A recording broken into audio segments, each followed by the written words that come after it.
Steve Forbes is here. An American business legend, celebrated author, and much, much more. Steve, it's so good to have you here. Good to be with you, terrific. Ernie. I may give you these socks at the end of the show. I'm going to think about it. At least one of them, right?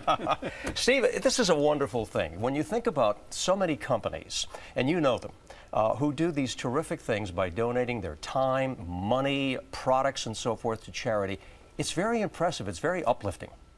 It is indeed, and you're seeing more and more examples of it. For example, in the new issue of Forbes, we have an article on a company called Southwire, not a household name, but they're a $5.5 billion company making copper and aluminum wire. What do they do, Steve?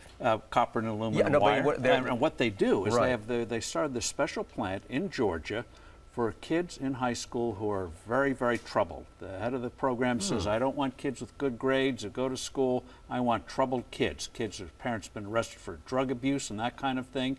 What they have 230 kids. They pay them 4-hour shifts for working, entry work, $8 an hour, and they go to school the rest of the day. Terrific idea. And if they don't go to class, they don't go to work, and vice versa. Good for Southwire. We like this. And so they say the kids are more productive than adults. They get a new purpose in life. 40% of the graduates have gone on to college. And so, again, these are kids who are really, these are not the cream of the crop. No. These are very, very troubled youngsters. And what a track record. And they work with it, yeah. Yeah, and there are some other companies and individuals as well that do the monster work. I mean, really well, contribute there's a company lot of called Salesforce, high-tech company, helping in sales, automating cloud and the like. And they have the 1-1 philosophy. 1-1-1. That is 1% of their equity, 1% of the profits, and 1% of employee time is devoted to charitable works. So they have a culture of working. You work there, you're expected to do other things. So companies, each one does it a different way. And then you have individual entrepreneurs. For example, Paul Tudor Jones. Oh, sure, Robin Hood. Robin Hood Foundation, hugely successful in the hedge fund industry, but is working on ending poverty, helping fight poverty in New York and elsewhere. Work. And now he's focusing on public schools, Isn't that great? ready to do battle with all the obstacles to getting the public schools to work.